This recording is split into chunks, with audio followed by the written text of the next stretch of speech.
What is going on, guys? Derby Zorn, and today I have another video of my thoughts on. Today we're going to be talking about next-gen consoles and what my point of view on them is. So as many of you know, this last 2 weeks, both the Xbox One and the PlayStation 4 came out, and they both look like pretty great consoles. I'm not going to lie. Oh, by the way, I don't know what gameplay you'll be seeing in the background. Maybe some tremor. I have a little gameplay there I want to show you guys. I go, I believe, 36 and 27. Not the best, by far not the best score, but I just wanted to share it with you guys because I think for like the majority of the game it was just 2v4. So yeah, and we end up losing sadly. Anyway, just really liked it and managed to record it, and I got a high score. So yeah. So the Xbox One, the PlayStation 4, and the Wii U are the next-gen consoles. They are the 8th generation of consoles, I believe, and they're all pretty great. I've been able to play the Wii U. The Wii U was fun. The controls felt kind of weird, but I'm not used to the whole idea of it being a tablet. But it was fun. I had fun playing it. I haven't really played the PlayStation 4 nor the Xbox One, and maybe I'll get to play it in a display at one of the display consoles at a store.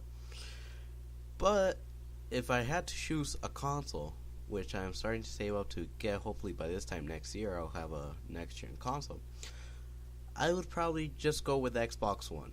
Reason being because I have an Xbox 360, and I really don't feel like starting over on the PlayStation 4. Don't get me wrong, I'm not saying that I don't like the PlayStation 4. It looks awesome, it looks fun, and really they're both the same thing. They just differ from exclusive. But the reason I want to get an Xbox One is because I want to be able to keep my profile that I have on the Xbox 360, and I want to keep all the achievements I have, and I want to keep all my friend lists, and I want to keep everything I have, and not have to start over on the PlayStation. And that's, I would think, would be kind of the downside of next-gen consoles, that if you have PlayStation 3 or an Xbox 360, you're more than likely to end up with the next-gen console, the console you already have. So if you have PlayStation 3, you gain a PlayStation 4. If you have an Xbox 360, you go with an Xbox One. Reason being because you really won't want to lose all that stuff, everything you have on that old account, and just start over fresh on a new account. So basically you're going to end up going with the same company for a next-gen console, so you don't lose all that progress, all those things you've managed to get in the last almost 10 years, actually 8 years, I believe it's the lifespan of these last consoles. And yeah, that's basically what I have to say. That, well, as far as what console I'm more inclined on getting, I would probably just think about getting an Xbox One, simply because that's where I have all my online progress. That's where, if I get it and get Ghost, which I doubt, because next year, if I get it by this time, the new Call of Duty will be out, I will have to keep the same information.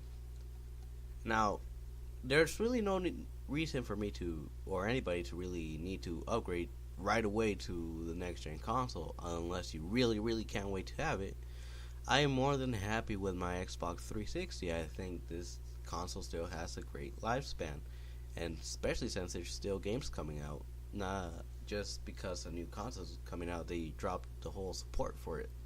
As we can see with GTA 5, that game came out 2 months ago, and it's still great. It still has a lot of replay value, and it's gonna have a lot of replay value for next couple of years with all the DLC. And even without the DLC, you can basically just keep doing an infinity amount of things in that game, and it'll be fun.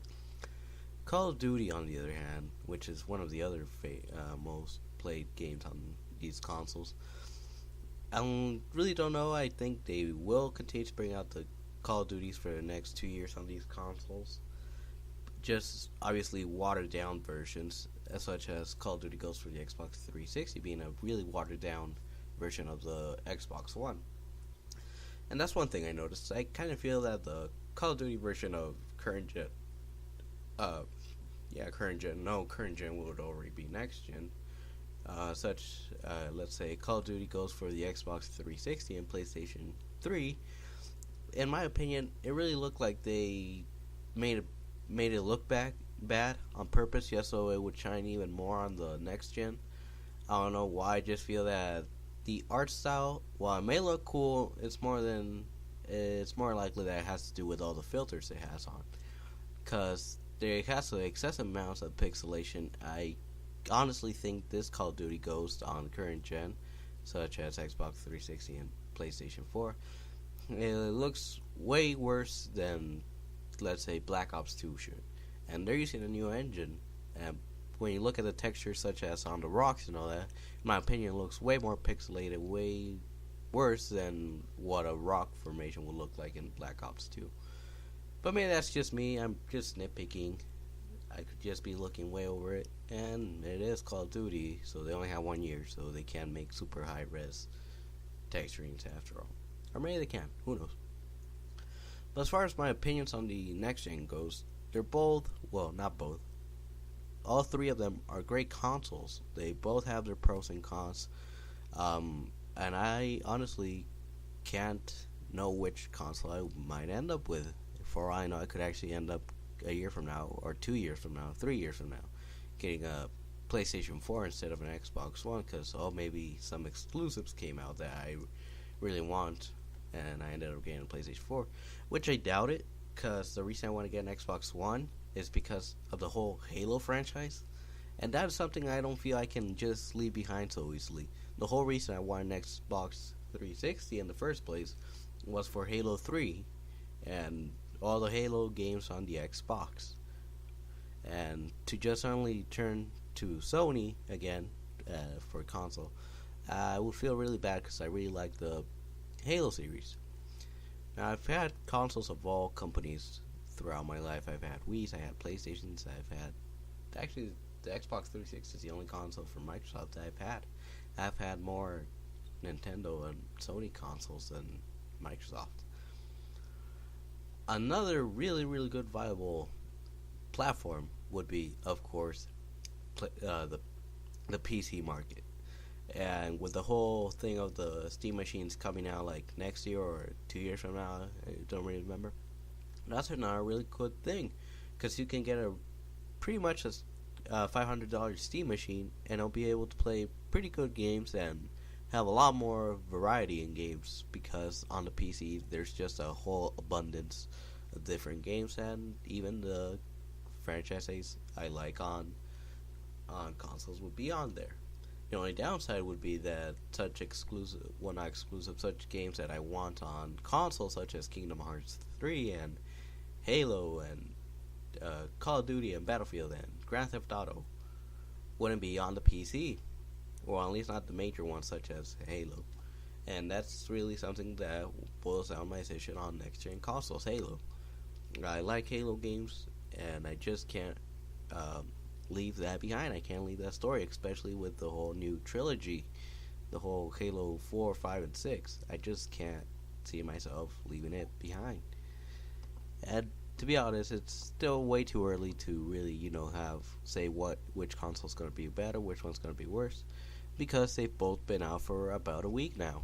And that's still, there's been a lot of problems, yes, with the consoles, such as errors with hard drives and not turning on and not wanting to play games. Sorry about that.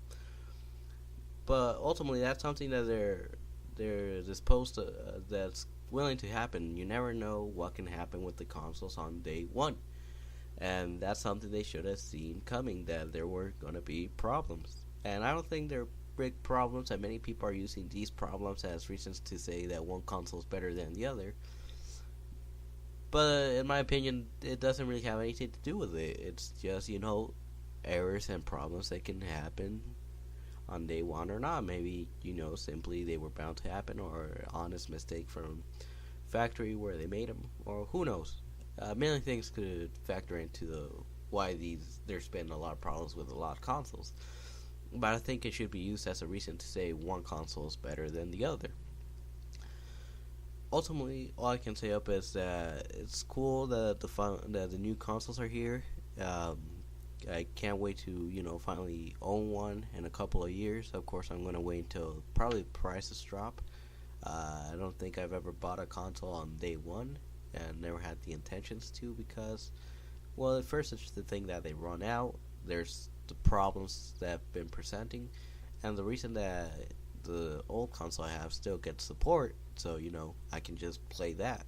And as long as the Xbox 360 has Xbox Live and they don't cut it out like for the original Xbox, there's no problem because all I really like is online gaming. Anyway, hope you guys liked the video. Leave a like and see you next time.